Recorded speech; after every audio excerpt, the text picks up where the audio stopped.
What if the Avengers initiative never took place and all the core Avengers were killed one by one before Loki arrived? Hey guys, my name is Ratsasan and this is a review of the third episode of Marvel series What If. Let's get to the good stuff. The third episode corrects the pacing problem that the first two episodes of What If have been plagued with. Despite the story covering multiple days, it still has enough breathing room for the characters and the plot. Unlike the previous entries, this episode is not in a hurry to explain its plot away. Because the story is divided into 5 different sections or 5 different days, the gap between those sections helps the audience ease into the story. The distinction that is created in between these sections also helps break the momentum in a useful way. This creates a modulation of high and low intensity of plot as the story goes on. Another reason this episode has a good pacing is because, unlike the first episode, it does not try to compress a 90-minute movie into a 30-minute one. Despite being based on a premise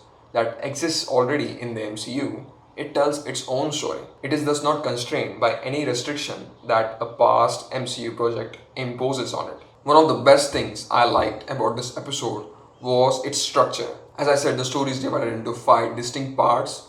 That is the 5 days of the week, Monday, Tuesday, Wednesday, Thursday, Friday, that neatly aligns with different acts and plot points of the story. Monday and Friday serve as prologue and epilogue for the episode, whereas Tuesday, Wednesday, and Thursday act as 3 distinct first, second, and third act of the story. It was a simple but brilliant narrative tool that was used in this episode. The concept of this episode itself is quite intriguing. What if all the core original Avengers died before Loki arrived on Earth? The showrunners did a great job by seizing this opportunity and turning this episode into a murder mystery. Nick Fury plays a detective as his most ambitious project starts falling apart in front of his eyes. The Avengers Initiative, a list of all the superheroes that he had collected, start dying one by one. We get to see Nick Fury's character as he was in the original MCU. His portrayal in this episode is almost similar to how he was in Captain America 2: The Winter Soldier. Although Nick Fury utilizes Natasha and Coulson's help in solving this mystery,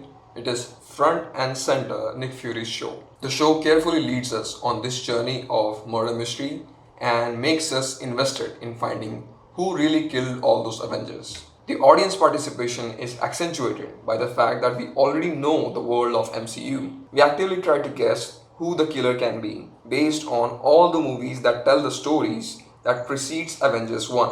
Overall, a fantastic execution based on an excellent concept. I also like that this episode took itself seriously. Unlike the first episode, where Captain America 1's narrative was turned into a jolly good time for a lead with minimal stakes, this episode has a serious tone to it, with life-altering and life-threatening stakes. In Captain Carter's episode, we already knew what would happen. The Nazis and Hydra were obviously not going to win, so the story was set in its way. In this story, however, all the main players, that is the main core Avengers, die early on. Thus, the episode can explore itself in meaningful ways that is wildly different from what it is based on. Also, unlike the first episode where they completely changed the core character of Agent Carter from a serious and grown-up woman to carefree acting girl with mannerisms of a teenage girl, they kept the character of Nick Fury intact. Nick Fury does not turn into a jolly good fellow with wide eyes and huge smile. No, he was put in a difficult situation and he dealt with it in the similar manner as how he behaved in the original MCU. A grown man with the weight of the world on his shoulders and the power of S.H.I.E.L.D. behind him. Thankfully, in the character department, the show has made huge changes as compared to the first episode. It is always nice when the original actors voice their characters in animated shows. Mark Ruffalo, Tom Hiddleston, Samuel L. Jackson voicing their characters was a welcome treat. I also like the big, wide, establishing shots of landscapes with the Watcher in the sky watching.